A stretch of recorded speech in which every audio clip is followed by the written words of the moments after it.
দেখতে পাচ্ছেন আমরা আজকে এসেছি গ্রামে, আমার সাথে রয়েছে সুজয়। তো আজকে আমরা গ্রামের প্রাকৃতিক সৌন্দর্য তোমাদেরকে উপভোগ করাবো এবং আমরা তা উপভোগ করব এবং দেখবো আপনাদের কতটুকু ভালো লাগে। তো সেই ভিত্তিতে আমরা ভিডিও বানাবো। দেখতে পাচ্ছেন আমরা এখন এসেছি আমাদের গ্রামে লীলাভূমিতে। আমরা বলতে পারি আমাদের এলাকাগুলো সবসময় খুবই মনোমুগ্ধকর প্রাকৃতিক পরিবেশের মাঝে আমরা দেখতে পারি। এদিকে আমরা রয়েছি গজারি বনের মাঝে একটা রাস্তার মধ্যে। যাই হোক, রাস্তাটা আমার সবসময় ভালো লাগে।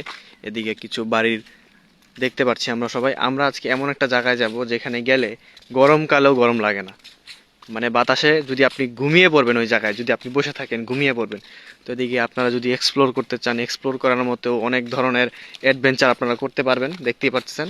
তো আজকে আমরা বিভিন্ন অ্যাডভেঞ্চার করতে চলেছি, আপনাদেরকে দেখাতে চলেছি এবং আপনারা জাস্ট উপভোগ করবেন। দেখতে পাচ্ছেন রোদের সামনে এসে গিয়েছে, এখানে দেখতে পাচ্ছেন কিছু মানুষ কাজ করছে। পথ ধরে চলে যাচ্ছি আমরা আমাদের গন্তব্যস্থানে। হ্যাঁ বন্ধুরা, আপনারা ঠিকই শুনেছেন, এই আঁকাবাঁকা স্থান ধরে আমরা চলে যাব আমাদের গন্তব্যে। চলে এসেছি বন্ধুরা, বুঝতে পারছেন এর থেকে নান্দনিক সৌন্দর্য আপনারা আসলে উপভোগ করতে পারবেন না। এটাই হচ্ছে আসল সৌন্দর্য। যাই হোক, আমরা আরো যত সামনে যাব আরো সুন্দর সুন্দর ভিউ আমরা তোমাদেরকে দেখাতে পারবো।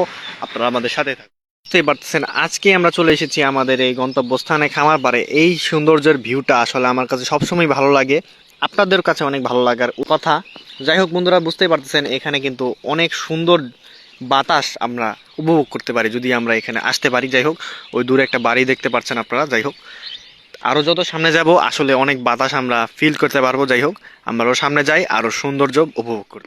পারছেন আজকে কিন্তু আমরা শেষ পর্যন্ত আমাদের এই স্থানে এসে পড়েছি এবং এই স্থানের একটা ফ্যাক্ট হলো, আপনারা সামনে একটা দেখতে পাচ্ছেন একটা নালা বা নদী, নদীর মতো, এই নদী বলা হয় এই জায়গাটাকে, যদিও নদীর মতো দেখাচ্ছে না। যাই হোক, এই নদী পার হলে কিন্তু আমরা অন্য উপজেলায় চলে যাব। যাই হোক, এই জায়গাকে বলা হয় কালিয়াকুর এবং অপর প্রান্তে আমরা গাজীপুর সদর দেখতে পাচ্ছি। যাই হোক, অনেক সুন্দর ভিউ এটা। এখানে যদি আমরা গরমকালে আসি আসলে প্রতি সেকেন্ডে সেকেন্ডে বাতাস বাতাস এসে আসলে আমাদের থাকার মুহূর্ত আরো বাড়িয়ে দেয়। যাই হোক, আমাদের সাথে সুজয় রয়েছে। সুজয়, কিছু বলো আজকে এই ব্যাপারে। এই জায়গাটা থাকার মতোই জায়গা। আশেপাশে সুন্দর পরিবেশ আছে, মনোমুগ্ধকর পরিবেশ। এখন তো শীতকাল, শীতকালে নদীতে পানি থাকে না, এটাই স্বাভাবিক। কিন্তু এই জায়গাটা শীতকালেও মনোমুগ্ধকর।